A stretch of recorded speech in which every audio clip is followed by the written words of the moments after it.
अस्सलामुअलैकुम। क़ससुल अंबिया की इस सीरीज़ में आज हम जिन चौथे नबी का जिक्र कर रहे हैं वो हैं आदम सानी हज़रत नूह अलैहिस्सलाम। अहले ज़मीन पर शैतान का राज है। अल्लाह ताला से मांगी हुई मोहलत से फ़ायदा उठाते हुए इब्लीस ने पूरी कौम को कुफ्र और शिर्क में मुब्तला कर दिया है। घर बहुत कदे बन चुके हैं और 5 बुतों को अपना माबूद तस्वुर कर लिया गया है। इन्हीं 5 बुतों को उन्होंने मुश्किल कुशा और हाजत रवा बना रखा है। कुरान करीम ने इन बुतों के नाम वद, सुवा, यगूस, यऊक और नसर बताए हैं। सूरह नूह। लोग अंबिया साबिकीन अलैहिस्सलाम यानी अबुल बशर हज़रत आदम अलैहिस्सलाम, हज़रत शीस अलैहिस्सलाम और हज़रत इद्रीस अलैहिस्सलाम की तालीमात को यकसर भुला चुके हैं। हज़रत इद्रीस अलैहिस्सलाम ने इनकी बढ़ती हुई काफिराना हरकतों के सबब इनसे जिहाद किया, जिसका वक्ती तौर पर फ़ायदा भी हुआ और लोग वापस दीन हक़ की जाने पलटे। लेकिन अब तो हज़रत इद्रीस अलैहिस्सलाम को भी वफ़ात पाए सैकड़ों बरस गुजर चुके हैं। औलाद आदम की नाफरमानियों और शैतान की अयारी और मक्कारी ने कुर्रा अर्ज़ को कुफ्र, शिर्क, बुराई और बेहयाई की गिलाज़तों से भर दिया है। इब्लीस अपनी कारकर्दगी पर बहुत खुश है और इधर आसमानों में फरिश्ते अहले ज़मीन की मखदूश हालत और शैतान की कामयाबी और इसके मकर फ़रेब पर हैरान भी हैं और परेशान भी। इनकी निगाहें बार बार बैतुल मामूर की जानिब उठती हैं। वो मुंतज़िर हैं कि अल्लाह कब इनकी तबाही और बर्बादी का हुक्म नाजिल फरमाएंगे। लेकिन अल्लाह के फैसले तो बड़े हिकमत के होते हैं। अल्लाह ताला का दस्तूर है कि जब इसकी नाफरमानियाँ अपनी इंतहा को पहुँच जाती हैं तो वो नबी मबऊस फरमाता है, और अगर कौम नबी की बातों को भी ना माने तो कहर नाजिल होता है।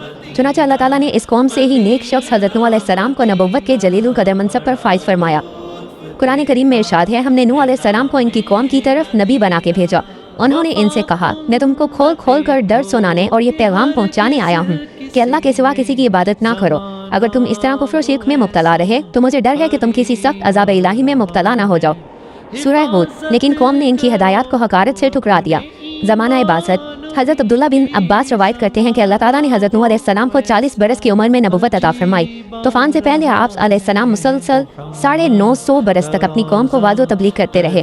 कुरान करीम में अल्लाह ताला ने इरशाद फरमाया, और हमने नूह अलैहिस्सलाम को इनकी कौम की तरफ भेजा तो वह इनमें 50 बरस कम 1000 बरस रहे। सूरतुल अनकबूत। यूँ कुरानी तस्सीह के मुताबिक इनकी उम्र 950 बरस से मुतजाविज़ हुई।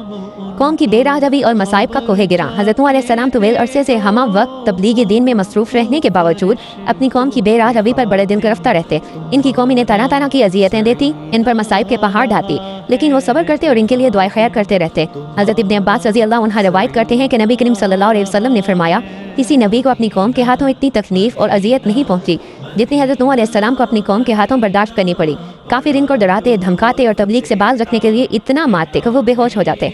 कभी इनके गले में फंदा डालकर बाजारों में घसीटते फिरते। हज़रत इब्न अब्बास रज़ियल्लाहु अन्हु से एक और रवायत मनकुल है कि इनकी कौम इन्हें इतना मारती कि वो गिर जाते, तो इनको कंबल में लपेट कर किसी मकान या वीराने में डाल देते और समझते थे कि वो इंतकाल कर गए। मगर फिर जब इनको होश आता तो दोबारा अपनी कौम को राह हक की तरफ बुलाने में मसरूफ़ हो जाते। बारगाह खुदाबंदी में गुज़ारिशात। हज़रत नूह अलैहिस्सलाम की तबलीगी जदोजहद 950 साल तक जारी रही। रात की तन्हाइयों में आंसुओं के समुद्र के दौरान अपने रब से कौम के लिए दुआएं करते, ए मेरे परवरदिगार, मेरी कौम नादान है, नासमझ है, इसे माफ़ कर दे। नेज़ इस दौरान अपनी कौम को हर मुमकिन तरीके से समझाते रहते। कभी अज़ाब इलाही से डराते तो कभी दोज़ख की सख्तियों और जन्नत की रहमतों का जिक्र करते, लेकिन कौम इनका तमस्कर उड़ाती। हफ्तियाँ कसती, गोया वो आंखों से अंधे और कानों से बहरे हो चुके थे। इस तवील जदोजहद के नतीजे में सिर्फ 80 लोग ईमान लाए। हज़रत नूह अलैहिस्सलाम कौम की बदहाली पर बहुत गमगीन रहते, लेकिन उम्मीद का दामन न छोड़ते। मगर कब तक? आखिरकार तवील और सख्त तरीन काविशों के बाद वो लम्हा आ ही गया जब आप अलैहिस्सलाम कौम से मायूस होकर अपने रब के सामने अपनी मारूज़ात पेश करने पर मजबूर हो गए। अल्लाह ताला का कुरान पाक में इरशाद है, नूह अलैहिस्सलाम ने अल्लाह से अर्ज़ की कि ऐ परवरदिगार, मैं अपनी कौम को दिन रात बुलाता रहा, लेकिन वो मेरे बुलाने से और ज़्यादा भागते रहे। मैंने जब कभी इन्हें तेरी बख्शिश की तरफ बुलाया, यानी तौबा की जानिब, तो ये अपने कानों में उंगलियां डाल देते, अपने चेहरों को कपड़ों से छुपा लेते और ज़िद, तकब्बुर और गरूर करते। मैंने इनको एलानिया, खुफिया गर्ज हर तरह से समझाया और कहा कि अल्लाह से माफ़ी मांगो कि वो बड़ा माफ़ करने वाला है। वो तुम पर आसमान से पानी बरसाएगा, तुम्हारे मालो औलाद में तरक्की देगा और तुम्हें बाग अता करेगा और तुम्हारे लिए नहरें बहा देगा। आखिर तुमको क्या हुआ है कि तुम अल्लाह की अज़मत का एतक़ाद नहीं रखते, हालांकि इसने तुमको कई तरह से बनाया है। क्या देखते नहीं हो कि अल्लाह ने किस तरह 7 आसमान ऊपर तले बनाए हैं और इनमें चांद को खूब जगमगाता हुआ और सूरज को चराग बनाया, और अल्लाह ही ने तुमको ज़मीन से एक ख़ास तरीके से पैदा किया है। फिर वो तुम्हें इस ज़मीन में वापस ले जाएगा और इससे यकायक तुमको निकाल खड़ा कर देगा। और अल्लाह ने ज़मीन को तुम्हारे लिए फर्श की तरह बिछा दिया ताकि तुम इसके अंदर खुले रास्तों में चलो।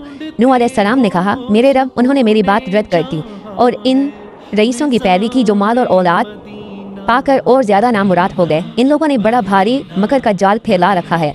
उन्होंने यानी रईसों ने कहा कि अपने माबूदों को हरगिज़ न छोड़ना और वद और सुवा और यगूस और यऊक और नसर को कभी तर्क न करना। उन्होंने बहुत लोगों को गुमराह किया है और तू भी इन जालिमों को गुमराही के सिवा किसी चीज़ में तरक्की न दे। आगे वो अपने गुनाहों के सबब गर्क कर दिए गए, फिर वो आग में डाल दिए गए तो उन्होंने अल्लाह के सिवा किसी को अपना मददगार ना पाया।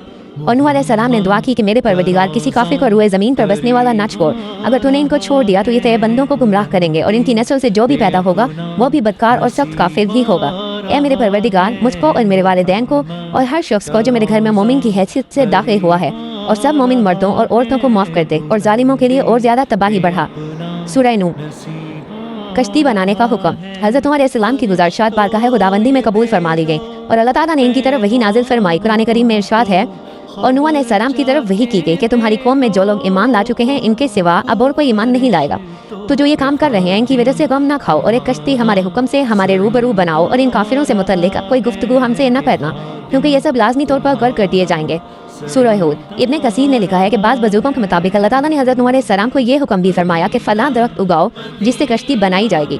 तो हज़रत नूह अलैहिस्सलाम ने वो दरख्त उगाया और 100 साल तक इसका इंतज़ार किया, फिर इसको काट कर छीला, हमवार किया। इसमें भी एक कौल के मुताबिक 100 साल और दूसरे कौल के मुताबिक 40 साल का अरसा लग गया।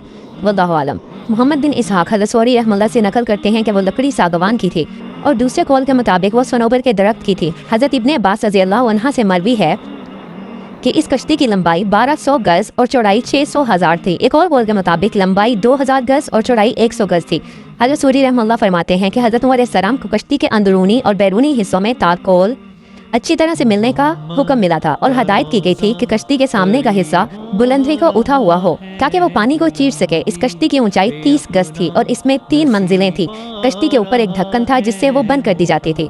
कसुसुल अंबिया इब्ने कसीर, गोया आज के ज़माने के मुताबिक वो अजीम आबदूस थी। तूफ़ान नूह, हज़रत नूह अलैहिस्सलाम कश्ती बनाने में मसरूफ़ थे। कौम के सरदार आप अलैहिस्सलाम के पास से गुजरते तो हंसते, मजाक उड़ाते, हफ्तियाँ दसते, यहाँ तक कि कश्ती तैयार हो गई। और जब अज़ाब इलाही का वक्त आया तो अल्लाह ताला ने हुक्म दिया कि हर किस्म के जानवरों का एक एक जोड़ा इसमें रख लो और जो लोग ईमान लाए हैं इन्हें भी सवार कर लो। हज़रत नूह अलैहिस्सलाम ने अहकाम खुदाबंदी के मुताबिक सबको सवार कर लिया और इबादत इलाही में मसरूफ़ हो गए। आखिरकार तूफ़ान के आसार ज़ाहिर होने लगे और देखते ही देखते ज़मीन के हर गोशे से पानी उबलने लगा। आसमान से क़यामत खेज़ बारिश हर शय को बहा कर ले जाने के दर पे थी। गोया क़यामत का मंजर था। कश्ती तूफ़ान पहाड़ जैसी ऊंची लहरों पर तैर रही थी। हज़रत नूह अलैहिस्सलाम ने अपने बेटे कनान को देखा जो एक ऊंचे मकाम पर मौजूद था। उन्होंने कहा, ए बेटे, हमारे साथ कश्ती में सवार हो जा और काफिरों के साथ ना रह। उसने कहा, अब्बा मेरी फिक्र ना करो, मैं अभी इस सबसे ऊंचे पहाड़ पर चढ़ जाऊंगा। नूह अलैहिस्सलाम ने कहा, आज कहरे इलाही से कोई नहीं बच सकता। इसी असना में इन दोनों के दरमियान पानी की एक बड़ी लहर हाई हो गई और वो गर्क हो गया। हज़रत नूह अलैहिस्सलाम ने अपने रब से अपने बेटे की मग़फ़िरत और निजात के लिए अर्ज़ की, ए परवरदिगार, तूने मेरे घर वालों की बख्शिश का वादा फरमाया है, तो ये बेटा भी घर वालों से है। अल्लाह ताला ने फरमाया, ए नूह अलैहिस्सलाम, वो तेरे अहल में से नहीं हैं क्योंकि इसके अमाल अच्छे नहीं हैं। सूरह हूद, तूफ़ान नूह में पानी की लहरें इस कदर बुलंद थीं कि उन्होंने रुए ज़मीन के तमाम पहाड़ों को भी छुपा लिया था। ज़मीन पर कोई भी चीज़ जिंदा सलामत न थी, सब कुछ नीस्तो नाबूद हो चुका था। सिर्फ हज़रत नूह अलैहिस्सलाम की पहाड़ नुमा कश्ती थी जो अल्लाह की मदद से पानी की बुलंदो बाला बिखरी खौफनाक मौजों में तैरती फिर रही थी। हज़रत इब्ने अब्बास रज़ियल्लाहु अन्हु से रवायत है कि कश्ती में 80 अशखास थे और हर एक के साथ इनका कुंबा भी था और ये लोग कश्ती में तकरीबन 150 दिन रहे और अल्लाह ताला ने कश्ती का रुख मक्का मुकरमा की तरफ फेर दिया था। कश्ती 40 दिन बैतुल्लाह की गिरद चक्कर लगाती रही। इसके बाद इसका रुख जबले जूदी की तरफ फेर दिया गया जहाँ वो ठहर गई। फिर हज़रत नूह अलैहिस्सलाम ने अहले ज़मीन की खबर लेने के लिए एक कव्वे को भेजा।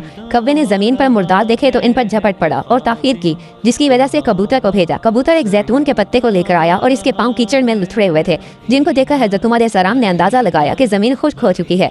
हज़रत नूह अलैहिस्सलाम जूदी पहाड़ से ज़मीन पर उतर आए और एक बस्ती तामीर की जिसका नाम समानीन यानी 80 आदमियों की बस्ती रखा। इसी दौरान एक मरतबा सुबह को उठे तो हर आदमी की ज़ुबान बदल चुकी थी, यानी 80 ज़ुबानें हो चुकी थी। लोग एक दूसरे की ज़ुबान नहीं समझ पा रहे थे, तो हज़रत नूह अलैहिस्सलाम हर एक की तर्जुमानी फरमाते थे। हज़रत कतादा रहमतुल्लाह वगैरह फरमाते हैं कि कौम नूह के ये अफराद मुहर्रमुल हराम की 10वीं तारीख को कश्ती से बाहर आए। किस्सा नूह अलैहिस्सलाम और कुरान पाक। हज़रत नूह अलैहिस्सलाम का किस्सा क़ससुल कुरान के निहायत ईमान अफरोज़ वाक़यात में से एक है, जिसकी तफसील सूरह नूह अलैहिस्सलाम के अलावा सूरतुल आराफ, सूरह यूनुस, सूरह हूद, सूरतुल मोमिनून, सूरतुश शुरा, सूरतुल अनकबूत, सूरतुस साफ़ात, सूरह कमर में मौजूद है। نیز دیگر صورتوں میں بھی حضرت نوح علیہ السلام کا ذکر ہے۔ سورہ نوح علیہ السلام 28 آیات پر مشتمل ہے۔ یہ اسلام کے ابتدائی دور میں نازل ہونے والی صورتوں میں شامل ہے۔ یہ اس دور میں نازل ہوئی کہ جب کفار مکہ کی مخالفتیں شدت اختیار کر چکی تھیں، مسلمانوں پر ظلم و ستم کے پہاڑ توڑے جا رہے تھے۔ چنانچہ اللہ تعالیٰ نے اس سورت کو نازل فرما کر ایک طرح سے کفار مکہ کو تنبیہ فرمائی کہ اگر وہ راہ راست پر نہ آئے تو ان کا انجام بھی وہی ہو سکتا ہے جو قوم نوح علیہ السلام کا ہوا۔ آدم ثانی، اللہ تعالیٰ نے قوم نوح علیہ السلام کو اس کی نافرمانیوں کے سبب طوفان باد و براں کے ذریعے غرق کر دیا تھا۔ کوئی جاندار شے باقی نہیں بچی، کشتی میں موجود افراد اور جانوروں کے سوا ہر چیز نیست و نابود ہو چکی تھی۔ پھر اللہ تعالیٰ کے حکم سے آسمان تھم گیا اور پانی خشک ہو گیا۔ پھر اللہ تعالیٰ نے حکم دیا کہ اے نوح علیہ السلام، ہماری طرف سے سلامتی اور برکتوں کے ساتھ جو تم پر اور تمہارے ساتھ کی جماعتوں پر نازل کی گئی ہیں اتر آؤ۔ چنانچہ حضرت نوح علیہ السلام نے ایک نئی بستی بسا کر دنیا کے کاروبار کو اثر نو جاری و ساری کیا، اسی لیے آپ علیہ السلام کو آدم ثانی بھی کہا جاتا ہے۔ تو ناظرین، ملتے ہیں اگلی ویڈیو میں جس میں ہم ذکر کریں گے حضرت ہود علیہ السلام کا۔ تب تک کے لیے اللہ حافظ، فی امان اللہ۔